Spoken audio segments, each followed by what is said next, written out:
Hello friends, welcome in my channel. और हम अब से ये जो हमारी किताब है समकालीन भारतीय कला, इसको स्टार्ट करने जा रहे हैं। तो ये देखिए नीचे यहाँ पे लिखा है डॉक्टर ममता चतुर्वेदी, शिक्षा मंत्रालय, भारत सरकार और राजस्थान हिंदी ग्रंथ अकादमी। तो ध्यान दीजिएगा, अगर टीजीटी में आप बैठे हैं या पीजीटी का या नेट जेआरएफ कोई भी अगर आप एग्ज़ाम दे रहे हैं, उसमें कोई क्वेश्चन ऐसा आता है, ठीक है, जो आपको लगता है कि नहीं ये क्वेश्चन का जो है ऑप्शन गलत दिया गया है, ठीक है, या फिर जब इसके आंसर शीट आती है उसमें कोई किसी क्वेश्चन में आपको डाउट है, तो ये काफ़ी ऑथेंटिक बुक है और ये साक्ष्य के रूप में यूज़ होती है किताब, ठीक है। तो इसकी लिखी हुई एक एक चीज़ काफ़ी इम्पॉर्टेंट है। इसमें सिर्फ और सिर्फ जो है भारतीय कला के समकालीन जो चित्रकार हैं उनके बारे में पूरी की पूरी डिटेल दी हुई है। तो एक वीडियो में हम एक चित्रकार के बारे में बात करेंगे। आइए स्टार्ट करते हैं। तो देखिए हमारा फर्स्ट चैप्टर जो है वो है समसामयिक कला की पृष्ठभूमि, यानी कि ये स्टार्ट कैसे हुई, हमें क्यों ज़रूरत पड़ी आखिर में कलाकारों की, आर्ट की, और ये सारे जो चित्रकार आए थे, ठीक है, उनके आने की मुख्य वजह क्या थी, ठीक है। तो देखिए हम स्टार्ट किस में करते हैं, ठीक है। देखिए जहाँ पे इम्पोर्टेंट है वहाँ मैंने हाईलाइट कर दिया है, अदरवाइज़ अगर आपको कोई चीज़ और इम्पोर्टेंट लगे तो आप डेफिनेटली उसको जो है नोट्स के रूप में आप बना करके लिख सकते हैं, ठीक। काफ़ी डिटेल इसमें दिया हुआ है, तो मैं आपको डिटेल पूरा पढ़ के बता रही हूँ ताकि आपको वो चीज़ें समझ में आए, कोई भी चीज़ छूटे नहीं। तो देखिए सामान्यतः कला के संदर्भ में आधुनिक शब्द जो समसामयिक कला और कलाकार के नवीन परिवर्तक की प्रवृत्ति का सूचक है। आधुनिक कला का संबोधन 20वीं सदी में हुआ, ठीक है, यानी कि स्टार्ट किसे कहते हैं, 20वीं सदी से हुआ। कला आंदोलन के लिए प्रयुक्त किया गया था, जिसमें उत्तर प्रभाववाद, फाववाद, घनवाद, अति यथार्थवाद, अभिव्यंजनावाद तथा अमूर्त कला के क्रमिक विकास प्रमुख थे। भारतीय कला इतिहास में, अब ये थोड़ा सा इम्पोर्टेंट है, देखिए, ठीक है, कि भारतीय कला के, आपको ब्लर तो नहीं आ रहा है ना, शायद नहीं आना चाहिए, पता नहीं, आना तो नहीं चाहिए, आगे देखते हैं, ठीक है। तो देखिए भारतीय कला इतिहास में आधुनिक शब्द का प्रयोग जो है वो कब किया गया था, 1880 में किया गया था, ठीक है। कला तथा राजा रवि वर्मा की निजी चित्र शैली के लिए सर्वप्रथम किया जाने लगा था। आधुनिक भारतीय कला का प्रारंभ बंगाल से, ठीक है, 1895 से 1920 के मध्य प्रचलित कला शैली से माना जाता है, ठीक है। तो ये थोड़ा सा इम्पॉर्टेंट है, जिसके विकास में तत्कालीन कला संस्थाएं भी अग्रणी रही। आधुनिक भारतीय कला के गत 3 वर्षों पर दृष्टिपात करने पर ज्ञात होता है कि कला की स्थिति में तीव्रता से परिवर्तन हुआ है, ठीक है, यानी कि काफ़ी ज़्यादा परिवर्तन हुआ था, ठीक है। जिन प्रक्रियाओं से कला में यह रूपांतरण एवं परिवर्तन हुआ, उन पर गहन मनन करने पर हम निष्कर्षतः कह सकते हैं कि यह संपूर्ण प्रक्रिया आकस्मिक नहीं हुई है। एक मिनट, ठीक, पढ़ते हम आगे। भारतीय कला समयानुसार परिवर्तक परिस्थिति, प्रभाव तथा प्रेरणाओं से प्रभावित होते हुए समकालीन स्वरूप प्राप्त कर सकी थी। ये इतने इम्पोर्टेंट नहीं है, ठीक है। यह परिवर्तन तार्किक, स्वाभाविक तथा अवश्य भावी भी था, मतलब ये परिवर्तन जो है होना बहुत ज़रूरी था। इस क्रमिक विकास पर दृष्टिपात करने से पूर्व यह जानना भी आवश्यक है कि कला में आधुनिक या समसामयिक शब्द से क्या तात्पर्य है, ठीक है। तो अब देख लेते हैं पहले कि हम समसामयिक कला तो पढ़ते हैं, लेकिन इसका मतलब क्या होता है, ठीक है। तो देखिए आधुनिक या समसामयिक शब्द का तात्पर्य है वर्तमान सतह समय का, ठीक है, तथा कला का अर्थ है रचना अथवा निर्माण करना, जो मानव की सहज वृत्ति है, ठीक है। इस सहज वृत्ति के कारण ही मानव ने रूप सौंदर्य को कला के माध्यम से प्रस्तुत करने का प्रयास निरंतर किया।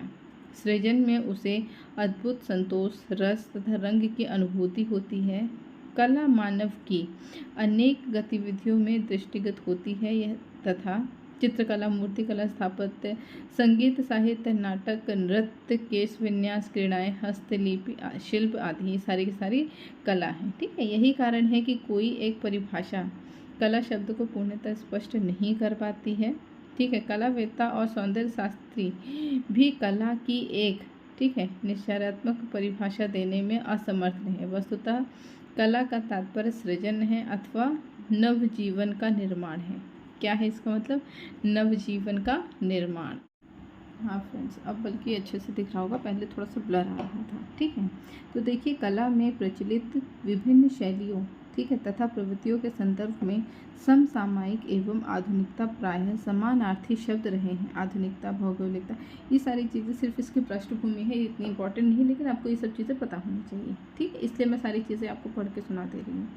आधुनिकता भौगोलिक परिवेश, यांत्रिकता, फैशन या जड़वाद नहीं है तथा ना ही सामाजिक पुनर्निर्माण की परिकल्पना है। अतः अस्तित्व कला, ठीक है, को पूर्ण रूपेण परिमित नहीं किया जा सकता है। कला, साहित्य अथवा अन्य सृजनात्मक गतिविधियों में आधुनिकता का आकलन एवं ज्वलंत समस्या या प्रश्न है जो जटिल होने के साथ ही देखिए विविध प्रक्रियाएं व्यक्त करता है तथा किसी भी प्रकार के विश्लेषण से दूर है। एक वर्ग के लिए आधुनिकता यांत्रिकता की समानार्थी है जो अंशतः अश्लील तथा अवनत भी है। ठीक है, दूसरा वर्ग आधुनिकता को पाश्चात्य भौतिक सभ्यता का घोतक समझता है।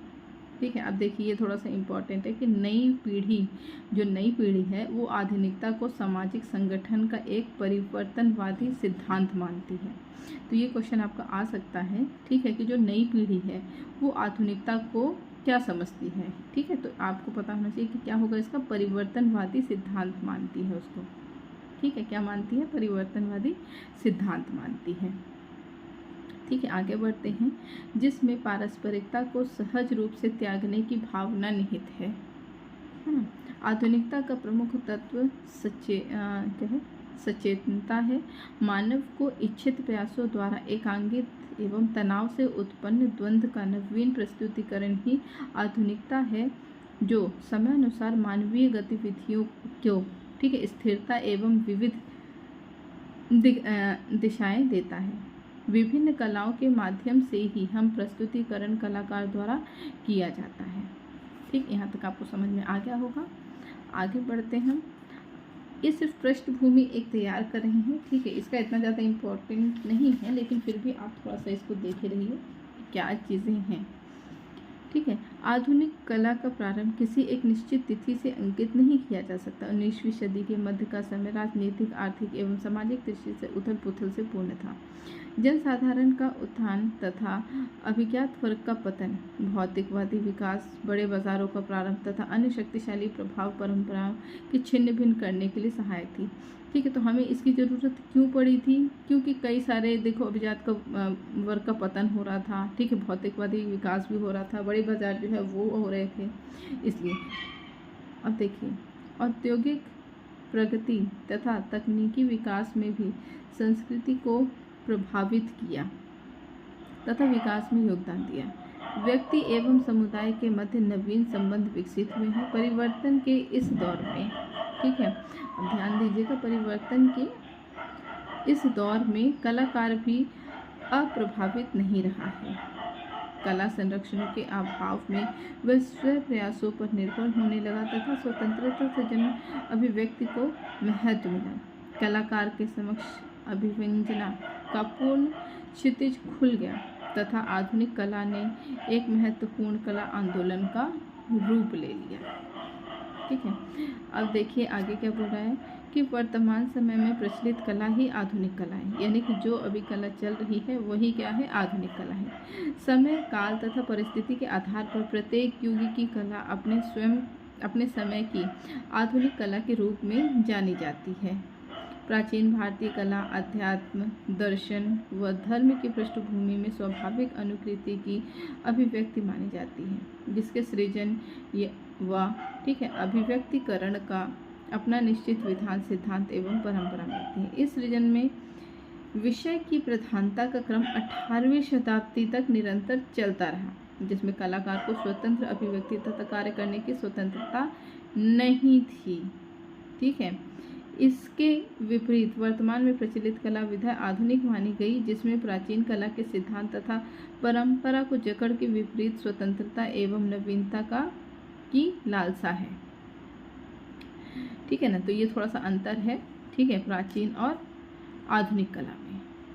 प्राचीन कला के विषय प्रधानता को त्यागते हुए आज कला में अभिव्यक्ति मुख्य है।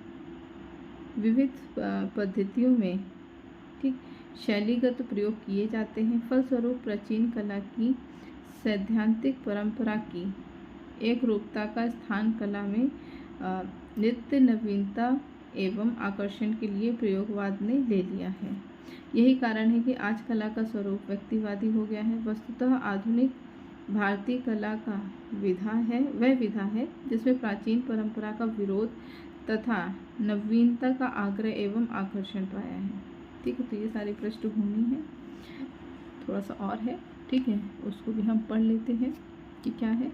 आधुनिक कला का उद्भव, ठीक है, वैज्ञानिक धारणा से हुआ है जिसकी योजना प्रयोगवादी है। यही कारण है कि आधुनिक कला का स्वरूप विभिन्न प्रारूपों में उपस्थित होते हुए भी किसी निश्चित खोज को स्थापित न करके प्रयोगवादी प्रक्रिया के मार्ग पर अग्रसर है।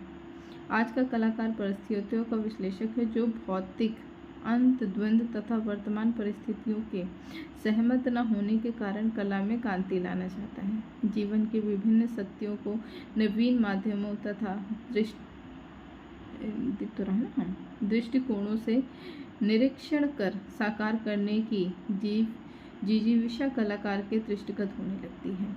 ठीक है, प्रभावोत्ता के लिए कलाकार व्यंजना शक्ति की सीमा को तोड़ते हुए सर्वथा मौलिक ढंगों को अपनी अनुभूति का अनेक रूप से व्यक्त करने की इच्छा रखता है। आज का जीवन दर्शन द्वंद्वात्मक भौतिकवाद से ग्रस्त है। वैभव, आनंदपूर्ण तथा सूक्ष्म भावजन्य मादकता से भाव विभोर कर देने वाला जीवन कल्पना का विषय है। सौंदर्य चेतना व्यापक चेतना में लीन होती जा रही है, जिसके कारण सौंदर्य का अर्थ तथा परिभाषा भी बदल गई है। जीवन की सुंदर सुंदर सब ग्राह्य है। ठीक है, यदि कलाकार की, ठीक है, स्वानुभूति और स्वदृष्टिकोण में पूर्ण आस्था है तो उसकी कला प्रेक्षकों को प्रभावित करती है, चाहे वह कला प्राचीन हो या आधुनिक हो। उत्साहित व नवीन की इच्छा रखने वाले कलाकारों को ने परंपराओं को तोड़ उन्मुक्ता को अपनी कला की कसौटी बनाया है। इनमें रूढ़िवादी परंपरा के बंधन से मुक्त होकर संपूर्ण विश्व को स्पर्श करने की प्रबल इच्छा है।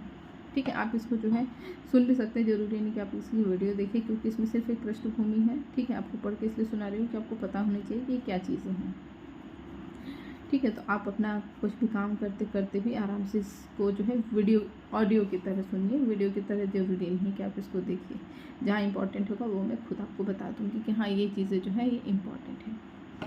कला विश्व की, ठीक है, परिचालिता शक्ति है जो मानव समुदाय को एक सूत्र में बांधती है। वर्तमान में देश कला की विभाजक रेखाएं समाप्त हो चुकी है। यह आवश्यक है कि कलाकार अपनी आंतरिक अनुभूति को विश्व की गति में विलीन कर लयात्मक बनाते हुए जीवन दर्शन के पीछे छिपी मान्यताओं को सुंदर असुंदर रूप में प्रभावपूर्ण तरीके से प्रस्तुत करें। प्रयोग भी आवश्यक है, किंतु मात्र आकर्षण उत्पन्न करने के लिए नहीं, बल्कि वो जीवन के अर्थ एवं अनुभूति को भी अभिव्यक्त करता है। प्रयोग आरोपित न लगाते हुए अंतःकरण से उद्भूत होना चाहिए। वर्तमान परिक्षेप में कला को निर्णीत मान्यताओं के आधार पर विश्लेषित नहीं किया जा सकता है। कलाकार की आंतरिक संवेदना ही उसकी व्यक्तिगत स्वतंत्रता को घोतक करती है। इसी संदर्भ में आधुनिक कलाकार नवीन सृजनात्मक मूल्यों को प्रतिष्ठित करने का प्रयासरत है। प्रयोगों की प्रक्रिया में एक विस्तृत मार्ग तय करते हुए कला उपलब्धि की सीमा तक पहुंच चुकी है। ठीक है, किंतु स्वरूप निर्धारण को कोई निश्चित धारणा निर्धारित नहीं हो पाई है। कलाकार, ठीक है, कलाकार नित्य नवीन खोजने और प्राप्त करने को ही उत्सुक है।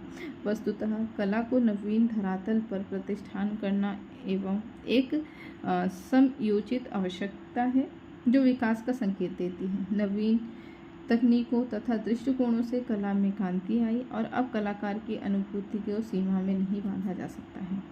ठीक है, तो ये सारी पृष्ठभूमि है, इतनी इंपॉर्टेंट नहीं है, पढ़ लीजिए लेकिन फिर भी, ठीक है, क्योंकि अभी एग्ज़ाम तो आ नहीं रहा है, तब तक इसको पढ़ लीजिए तो थोड़ा सा आपके माइंड में रहेगा कि क्या चीज़ें लिखी हैं। आधुनिक कला की अपनी विशिष्ट पहचान है, ठीक है, विविध इकाइयों में उसे नवीन अर्थ प्रदान किए। बाह्य प्रभावों के कारण कलाकार की दृष्टि प्रखर और विश्लेषणात्मक हो गई थी। परिणाम स्वरूप उनकी प्रत्येक कृति तात्विक रूप से संश्लेषणात्मक प्रतीत होती है। कला परिवर्तनशील तथा सापेक्ष है, इसी कारण नवीन तथ्यों का आविष्कार तथा स्थापना, ठीक है, अवश्यम भावी है। वस्तुतः वर्तमान समय में कला नवीन उपधाराओं से निरंतर जुड़ते हुए पूर्णतः विकास की ओर अग्रसर है। ठीक, मैं आपको बताती रही हूँ, अगर इसमें आपको कुछ ऐड करना है या कुछ आपको कुछ सजेशन देना है तो आप बिल्कुल दे सकते हैं कि इसको मैं और क्या करवा सकती हूँ, क्योंकि इसमें इतना कुछ इंपॉर्टेंट नहीं, जहाँ इंपॉर्टेंट होगा तो मैं आपको खुद ही बता दूँगी।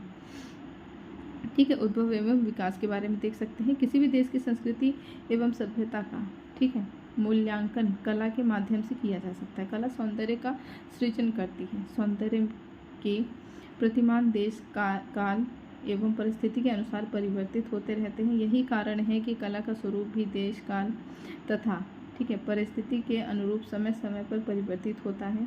भारत में भी कला का स्वरूप धार्मिक, सामाजिक एवं राजनीतिक मान्यताओं के आधार पर परिवर्तित होता रहता है। भारतीय कला प्रागैतिहासिक कला से, ठीक है, अनवरत विभिन्न शैलियों के रूप में दृष्टिगत होती है। यानी कि प्रागैतिहासिक काल से जो है कला स्टार्ट हुई थी, जो कि हमारा अजंता, बाग, सितनवासल, एलोरा आदि कला केंद्र भारतीय कला इतिहास में स्वर्णिम पृष्ठ रखते हैं। मध्यकाल की भारतीय कला लघु चित्र के रूप में उपलब्ध है। राजस्थानी, पहाड़ी, ईरानी कला शैली की विशिष्टता के सामंजस्य, ठीक है, इसी समय में एक नवीन कला शैली का उद्भव हुआ जो भारतीय कला इतिहास में मुगल कला शैली के नाम से प्रसिद्ध हुई। दक्षिण भारत में भी मुगल और राजस्थानी कला के प्रभाव में स्थानीय कला को नवजीवन मिला। इस प्रकार 19वीं सदी के मध्य तक, ठीक है, समयाश्रित मान्य कला शैलियों के माध्यम से भारतीय कला की परंपरा, ठीक है, विभिन्न रूपों में विकसित होती रही। यद्यपि मुगल साम्राज्य के पतन तथा राजाश्रयों के अभाव में मध्यकालीन कलाकार संरक्षण की खोज में, ठीक है, यत्र तत्र प्रस्थान करने लगे। यही कारण भारतीय कला का सहज विकास क्रम में गतिरोध उत्पन्न हो गया। अंग्रेजों को भारत का आगमन भी इसका महत्वपूर्ण कारक था। ठीक है, अब हम आगे बढ़ते हैं, ठीक है, इसी में तो देखिए इसमें क्या बोल रहा है कि भारतीय कला के विकास क्रम को समझने के लिए 19वीं सदी के मध्य 20वीं सदी के प्रारंभ में, ठीक है, विद्यमान सामाजिक व आर्थिक जीवन में हो रहे परिवर्तन को समझना अत्यंत आवश्यक है। भारत में अंग्रेजों के आगमन उपरांत, ठीक है, एलिजाबेथ प्रथम ने शाही अधिकार पत्र द्वारा एक निजी व्यापारिक कंपनी को भारत में व्यापार करने का अधिकार मिला, जो कि कौन सी थी, हमारी ईस्ट इंडिया कंपनी थी, है ना। और 16वीं ईसा में भारतीय ईस्ट इंडिया कंपनी की स्थापना हुई। अब सोचिए अगर ईस्ट इंडिया नहीं आती, ठीक है, अगर हमारे यहाँ पे भारत में, तो पता नहीं हम इतनी तरक्की कर पाते हैं या नहीं कर पाते। हाँ, हमारे यहाँ से जो चीज़ें थी वो बाहर गई है, काफ़ी सारी चीज़ें बाहर जो है अंग्रेज़ ले कर के गए, वो हमारे यहाँ होती और हम शायद इतना स्ट्रगल की जगह एक सुकून की लाइफ बिता रहे होते। लेकिन कोई बात नहीं, अंग्रेज़ के आने से कई चीज़ें जो है हम थोड़ा सा आधुनिकता की तरफ भी बढ़े हैं, लेकिन बढ़ते बढ़ते कुछ ज़्यादा ही बढ़ गए हैं। चलिए छोड़िए, वो सब चीज़ें हमारा टॉपिक नहीं है। ठीक है, यूरोप की शक्ति एवं प्रभुत्ता बढ़ता गया। खंबात की खाड़ी, मुंबई, अहमदाबाद, ठीक है, भड़ौच, गोलकुंडा, चेन्नई, उड़ीसा, बंगाल, कलकत्ता, पटना आदि स्थानों पर व्यापारिक कोठियाँ भी स्थापित की गई। कोठियाँ मतलब क्या होता है, कंपनी। अंग्रेजों का आगमन मुगल सम्राट अकबर के समय से प्रारंभ हो चुका था। अंग्रेज भारत आगमन के साथ कलाकृति भी लाते थे। ध्यान दीजिएगा, अंग्रेज भारत आगमन के समय कलाकृति भी लाते थे। और सम्राट जहांगीर, ठीक है, ये क्वेश्चन जो है पूछा गया है। सम्राट जहांगीर ने एक यूरोपीय कलाकृति की 6 प्रतियां तैयार करवाकर अंग्रेजों को भ्रम में डाल दिया था कि मूल चित्रकृति कौन सी है, जिससे स्पष्ट होता है कि भारतीय कलाकारों में चित्रण की विदेशी तकनीक का भी पूर्ण ज्ञान था। ठीक है, अब आगे देखते हैं इसी में। ठीक है। सम्राट जहांगीर के पश्चात सम्राट औरंगजेब तथा परिवर्ती मूल शासकों की कला के प्रति अभिरुचि के कारण कलाकार दिल्ली दरबार छोड़कर जाने लगे। ठीक है, जहांगीर तो फिर भी थोड़ा बहुत था। जहांगीर मेन बात है देखिए कि वो स्थापत्य में ज़्यादा ध्यान दिया था, और जो हमारे औरंगजेब हैं, ठीक है, उन्होंने तो कला का सब नाश ही कर दिया था, लेकिन फिर भी उन्होंने कुछ कुछ बनाया था, लेकिन वो भी स्थापत्य बनाया था, चित्रकला जो है बहुत कम बनाया था। ठीक है, क्योंकि उनकी रुचि नहीं थी। तो उसके कारण क्या थे, जो कलाकार थे, ठीक है, ये कलाकार क्या हुआ, दिल्ली छोड़ करके ये दूसरी जगह जाने लगे, जहाँ पर उनके कला को समझा जाता, जहाँ पर उनको नौकरी मिलती। ठीक है, भारतीय राजाओं की परंपरा वैमनस्य आक्रमण एवं अंग्रेजों को बांटो और राज्य करो सिद्धांत भी महत्वपूर्ण कारक थे, जिसमें भारतीय कलाकार विस्थापित होने लगे थे। ठीक है, अंग्रेजों के कारण तो और ज़्यादा होने लगे थे।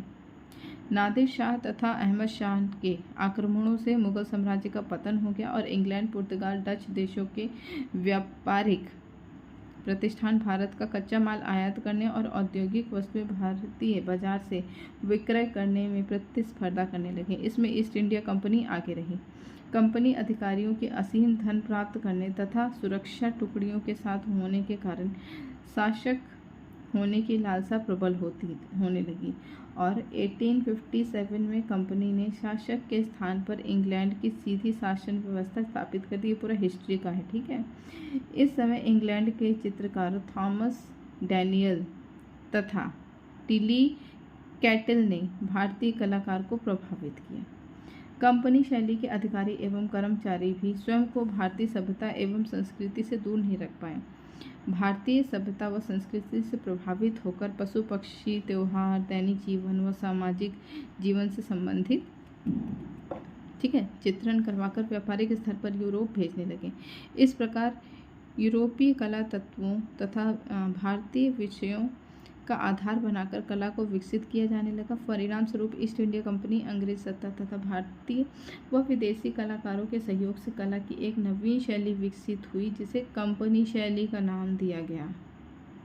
ठीक है ना, तो ईस्ट इंडिया कंपनी, अंग्रेजी सत्ता व भारत व विदेशी के कलाकार के सहयोग से जो है हमारी कौन सी शैली बनी, कंपनी शैली। ठीक है, यह एक देशव्यापी लहर थी जो यूरोपीय शासक की देन थी तथा इसे अंग्रेज जहाँ जहाँ गए अपने साथ साथ लेते गए।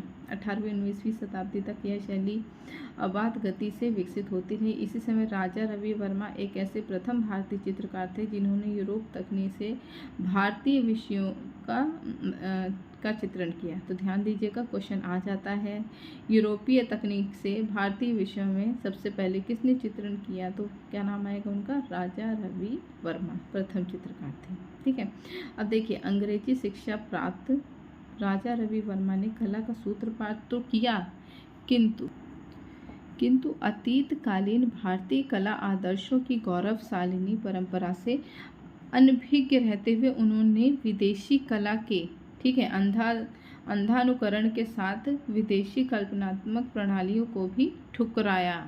ठीक है, किसने, राजा रवि वर्मा ने। तथापि राजा रवि वर्मा का यह प्रयास नवीन युग के सूत्रपात का सूचक था, जिससे भारतीय कला का अवरुद्ध धारा को सर्वथा नवीन मार्ग मिला। इसी समय अंग्रेजों ने भारतीय कलाकारों को यूरोप कला तकनीक में प्रशिक्षित करने के लिए मद्रास, ठीक है, जो कि वर्तमान में चेन्नई में है, कोलकाता, लाहौर, मुंबई तथा लखनऊ में कला विद्यालय खोले थे। इसके बारे में हम आगे पढ़ेंगे डिटेल से। यहाँ का वातावरण, शिक्षण प्रणाली तथा सामग्री आदि यूरोपीय कला विद्यालय प्रणाली पर आधारित थी।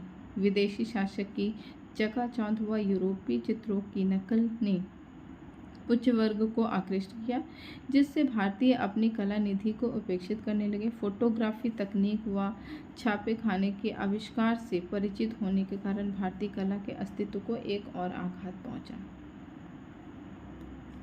ठीक है, ये सारी अभी पृष्ठभूमि ही बन रही है। ठीक है, कि हमें क्यों ज़रूरत पड़ी कलाकारों की।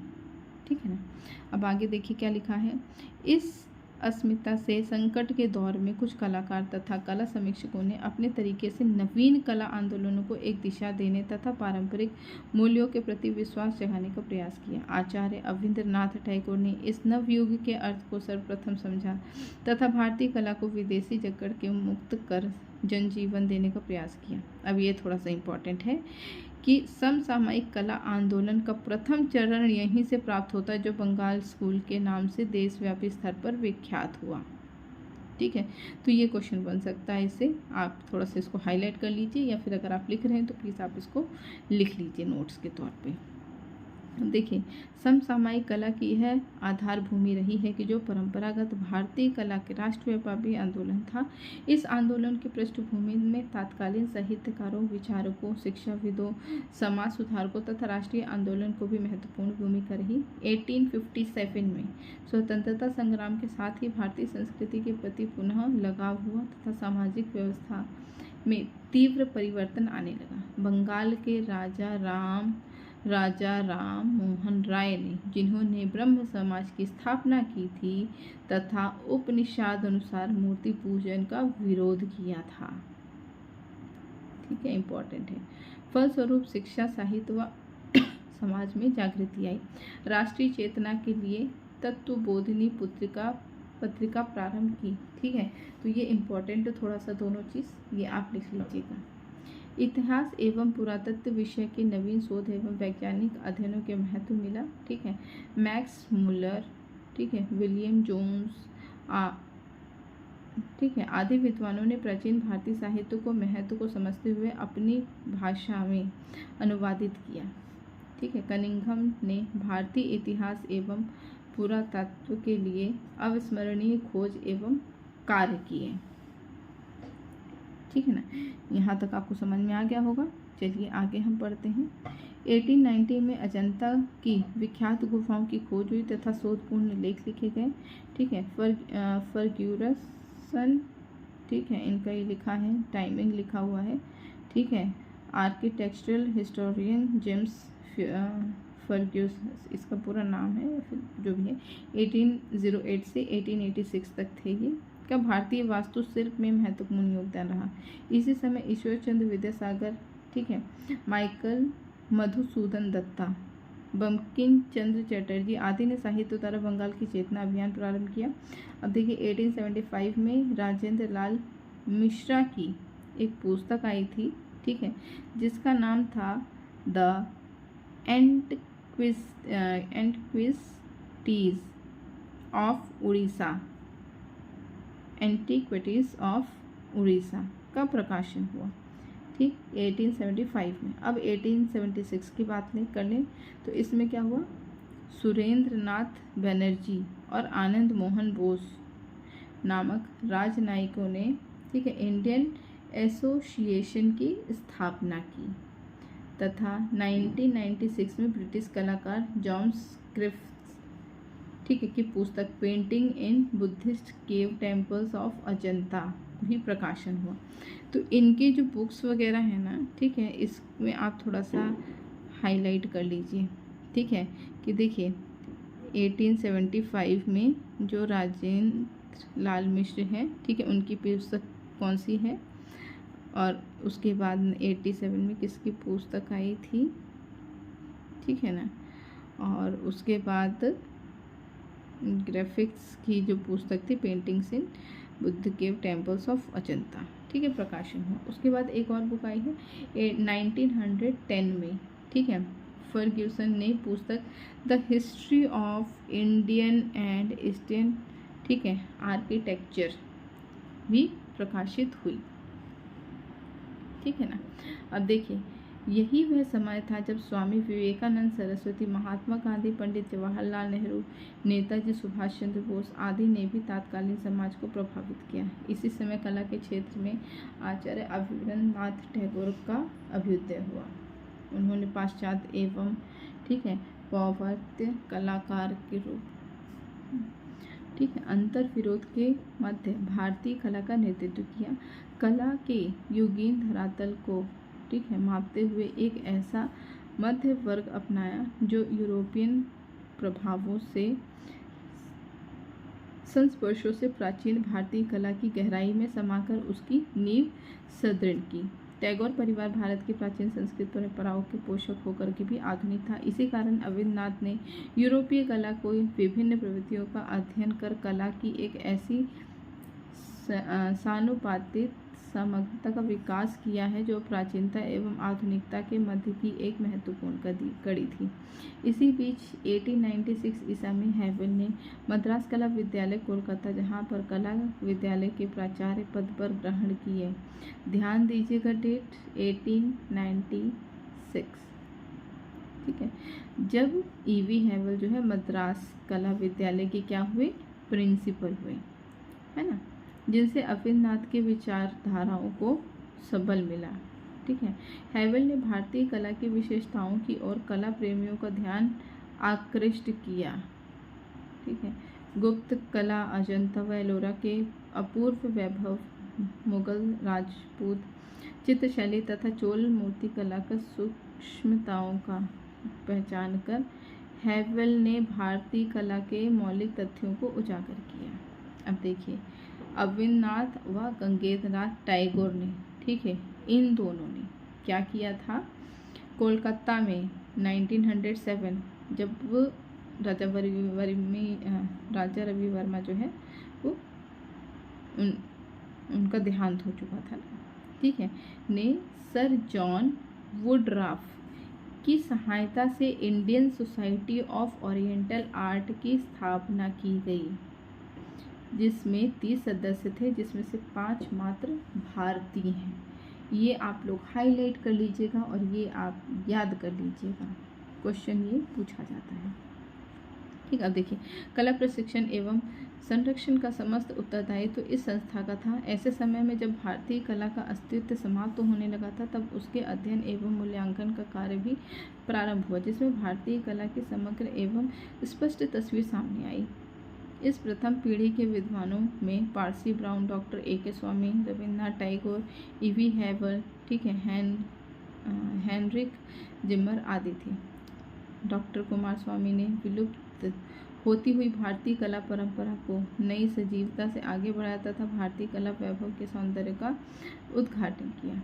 अद्भुत कला प्रेमी सृजनात्मक शक्तियों को पहचानने की क्षमता तथा कला को उचित मूल्यांकन का प्रबल आग्रह आदि उनके व्यक्तित्व के महत्वपूर्ण गुण थे, जिसे, ठीक है, जिसे देखिए यूरोपीय तथा प्राच्य में विभाजन बिंदुओं के कुछ सामंजस्य बनाया।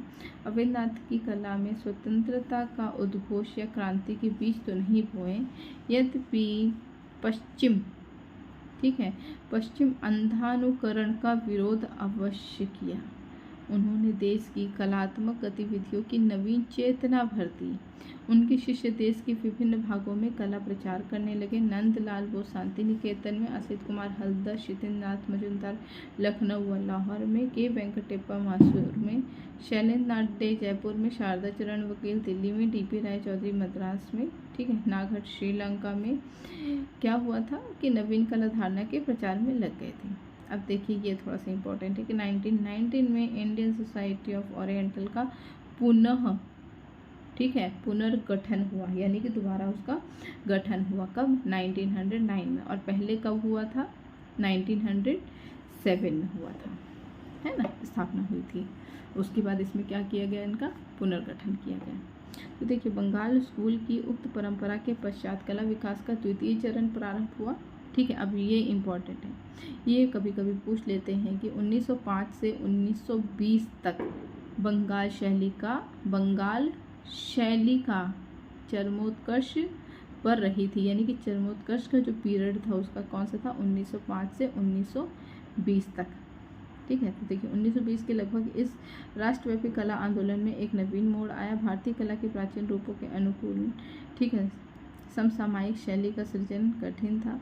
विदेशों में भारत का संपर्क होने के कारण तथा भारतीय कलाकारों में विदेशी भ्रमण के कारण यूरोपीय कला शैलियों का आदान प्रदान हुआ।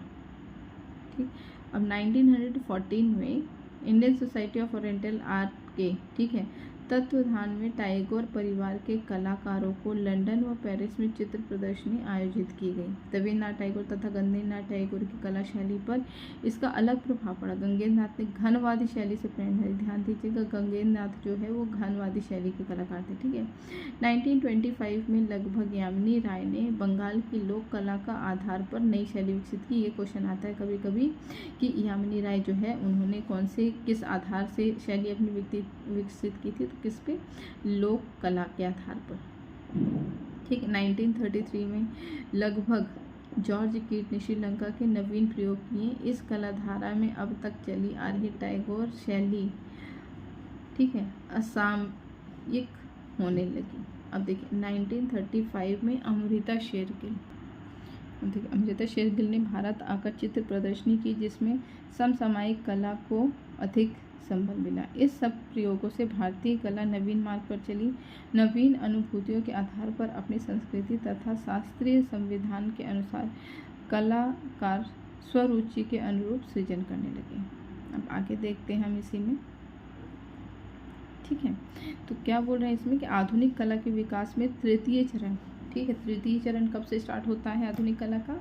स्वतंत्रता प्राप्ति के पश्चात की कला, ठीक है, प्रवृत्ति से प्रारंभ होता है। ये थोड़ा सा इम्पोर्टेंट है, आपको ध्यान कर लीजिएगा इसको, ठीक है, कि कब से शुरू होता है। यद्यपि स्वतंत्रता पूर्व से ही कला के क्षेत्र में स्वतंत्र चिंतन एवं राष्ट्रीय चेतना का उन्मेष हो चुका था तथा अनेक कला संगठन बन चुके थे, कलकत्ता ग्रुप 43, नव गुजराती स्कूल, शिल्पी चक्र आदि। समसामयिक कला का पूर्ण विकास स्वतंत्रता पश्चात ही मुखरित हुआ। ठीक, 1948 में, ठीक है, प्रोग्रेसिव आर्टिस्ट ग्रुप, जिसे पैक कहते हैं, मुंबई में स्थापित हुई।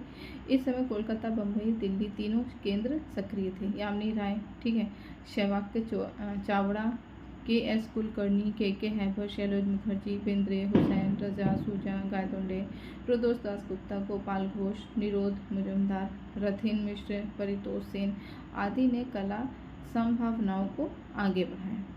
ठीक, 1954 में ललित कला अकादमी, जो राष्ट्रीय ललित कला अकादमी है, की स्थापना के साथ ही जयपुर हाउस दिल्ली में राष्ट्रीय आधुनिक कला दीर्घा की स्थापना हुई। ठीक, 1955 में प्रथम राष्ट्रीय कला प्रदर्शनी आयोजित की गई। ठीक है, ध्यान दीजिएगा, 1955 में, ठीक है, प्रथम कला प्रदर्शनी आयोजित की गई। 1958 में ग्रुप 7 तथा ग्रुप 9, 1961 में, ठीक है, अननोन ग्रुप था। 1963 में फिर से एक ग्रुप चेन्नई मद्रास के 40 कलाकार द्वारा चोल मंडल की स्थापना हुई, ठीक है, जिनकी मूल प्रेरणा के.सी.एस. पनिकर ने की थी।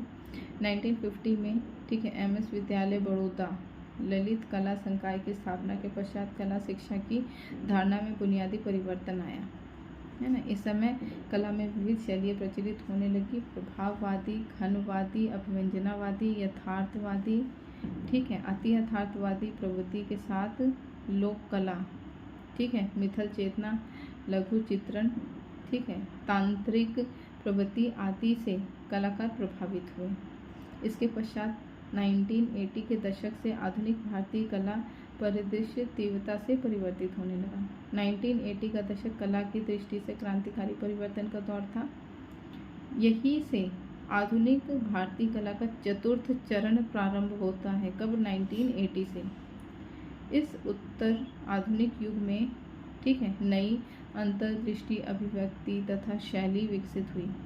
अब अभिव्यक्ति के अभिव्यक्तिवादी, निजी प्रतीक, सामाजिक, राजनीतिक व सांस्कृतिक पक्षों के मिश्रित रूप, फैंटेसी के प्रयोग पर अधिक बल दिया गया। अमूर्तता की ओर झुकाव बढ़ने लगा।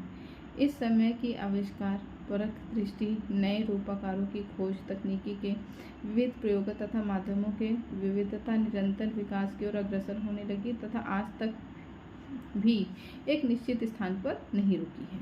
आधुनिक भारतीय कला का यह चरण अत्यंत प्रभावशाली रहा है, जो कला का, ठीक है, देश काल की सीमाओं के निकालकर, ठीक है, सार्वदेशिक एवं सार्वकालीन स्तर पर स्थापित करता है। इस वर्ग के कलाकार आज अंतर्राष्ट्रीय कला मंच पर प्रतिष्ठित होकर देश का प्रतिनिधित्व कर रहे हैं। चित्रकला, मूर्ति कला, मिश्रित माध्यम, ग्राफिक कला तथा इंस्टॉलेशन आदि का प्रयोग जारी है। इस चरण में कलाकारों का नामावली ठीक असीमित है, फिर भी M.F. हुसैन ठीक है, F.N. सूजा, H ठीक है, S.H. रज़ा, N.S. बेंद्रे, सतीश गुजराल, जतिन दास, परितोष सेन, ए रामचंद्र, जोगिन चौधरी, विकास भट्टाचार्य, अकबर पदनसीब, मंजीत बाबा, अंजलि इनमेने, रामेश्वर ब्रूटा, विद्यासागर उपाध्याय, सुरेश शर्मा, शैलचोल ठीक है, G.R. संतोष, विरेन डे, गणेश फाइन, मोहन सामंत, राम कुमार, तैयब मेहता आदि उल्लेखनीय है। युवा वर्ग में भी नित्य नवीन प्रयोगों में व्यस्त है तथा अतुल डोंडिया, शीला गौड़ एंड पुष्पमाला, राजेंद्र टिक्कू ठीक है, रतिलाल कंसोडिया, रविंद्र जमवाल, विमल कुंडे आदि। अब देखिए क्या है कि समसामयिक कला आंदोलन का महत्व गतिशीलता में है। आज कला में भी किसी शैली की विचारधारा का प्रभाव नहीं है। निरूपण, सरलीकरण, पोत, सतह, रंग, रेखा, आकार के प्रति संवेदनशीलता, अंतर्मुखी दृष्टि, कंप्यूटर का प्रयोग आदि अभिप्रेरक हैं। कला के उन्नयन व विकास में सरकारी व निजी कला दीर्घाओं का महत्वपूर्ण योगदान निरंतर बढ़ता रहा। कुछ आलोचकों का मानना था कि 20वीं सदी के चित्रकारों ने कला को तकनीकी ठीक है दृष्टिकोण से ग्रहण किया। आज की कला में बौद्धिक पक्ष महत्व ने जो आजकल की कला है उसमें क्या चीज़ महत्वपूर्ण है, उसमें बौद्धिक कला सबसे ज़्यादा चलता है ठीक है ना। अब देखिए क्या चीज़ है, आम दर्शक इन अनुभूतियों की ठीक है अभिव्यक्ति में कोई सक्रिय भागीदारी नहीं रख पाता। फिर भी समसामयिक कला की असाधारण विविधता और नवीन दिशाओं में की जा रही गहन खोज के कारण चित्रकला, मूर्तिकला, वास्तुकला व्यवहारिक सतह पर सह अस्तित्व है। रॉबर्ट रोजनबर्ग ने उक्त भारतीय सामयिक कला परिदृष्टि पर सटीक लगती है। तो अब देखिए उन्होंने क्या कहा है, किसने, रॉबर्ट रोजनबर्ग ने क्या कहा है कि आज की कला का प्रदर्शन किया जाता है और दर्शक की इसमें भागीदारी अपेक्षित है। ये क्वेश्चन जो है आपका पूछ सकता है कि ये वाक्य जो है ये किसने लिखा है, तो आपको याद होना चाहिए कि रॉबर्ट रोजनबर्ग ने ठीक है।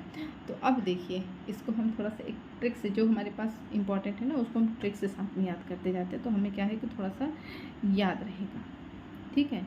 देखिए क्या है कि रॉबर्ट रोजनबर्ग मतलब जो रोज़ के वर्क किए जाते हैं। तो देखिए आज की कला का प्रदर्शन ठीक है, तो क्या होगा रोज़ जो करते हैं आज की कला का प्रदर्शन मतलब हम लोग कला का प्रदर्शन ही करते हैं ना, कभी मेकअप करना वो भी तो कला ही होती है ना, किया जाता है और दर्शक की इसमें भागीदारी की अपेक्षित रहती है।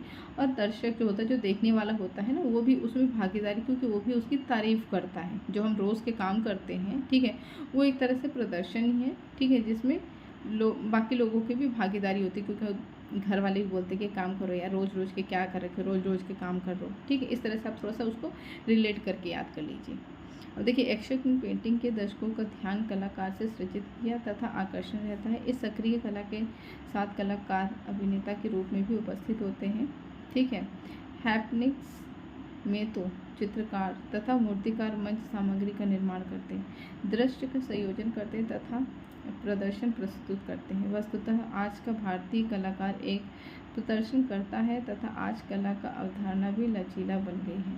आधुनिक कला के विकास का क्रम आकृति मूलक से अर्ध आकृति मूलक तथा अनिश्चित स्थिति से आकृति विहीन की ओर रहा है ठीक है। तो ये फिलहाल तो हमारी पृष्ठभूमि खत्म होती है ठीक है। अब छोटे छोटे टॉपिक्स हैं, ज़्यादा बड़े बड़े टॉपिक्स नहीं हैं ठीक है। जैसे हो गया स्थानीय कला की शैलियाँ पढ़ेंगे, जिसमें बंगाल के पटचित्र पढ़ेंगे, काली घाट पढ़ेंगे, कंपनी शैली पढ़ेंगे, फिर हमारे जो है चित्रकार जो है वो स्टार्ट होंगे ठीक है। तो थोड़ी सी लॉन्ग वीडियो हो जाएगी, तो आप इसको ऑडियो की तरह भी सुन लीजिएगा, जरूरी नहीं कि आप इसमें वीडियो ही देखते रहें ठीक है। लेकिन इम्पॉर्टेंट ही, क्योंकि अगर आपके पास बुक है तो आपको ये पता होना चाहिए कि हाईलाइट कहाँ कहाँ करना है। उसमें से कई सारी चीज़ें हैं, लेकिन वो इम्पॉर्टेंट क्या क्या चीज़ें हैं जो आपको याद करनी, क्योंकि हम पूरी बुक तो याद कर नहीं सकते हैं है ना। पूरी बुक जब हम याद नहीं कर सकते हैं तो हमें कुछ इम्पॉर्टेंट टॉपिक्स चाहिए होते हैं याद करने के लिए तो वो इम्पॉर्टेंट टॉपिक्स जो है मैं आपको कवर करवा दे रही हूँ कि इसमें से क्या क्या इंपॉर्टेंट है। तो अगर आप बुक लिए हैं तो बुक के साथ बैठिए, आपका रिवीजन भी हो जाएगा और आपको ये भी पता चल जाएगा कि हाँ क्या क्या चीज़ें इंपॉर्टेंट है। और अगर आपके पास बुक्स नहीं है तो एटलीस्ट आप जितना भी मैं बताई जा रही हूँ वो आप सुन लीजिए, जो इम्पॉर्टेंट होता है उसको आप कहीं पर लिख लीजिए, ताकि जब आप रिवीजन करें तो एटलीस्ट वो चीज़ें जो है आपको पता रहें। ठीक, तो मिलते हैं तब तक नेक्स्ट वीडियो में।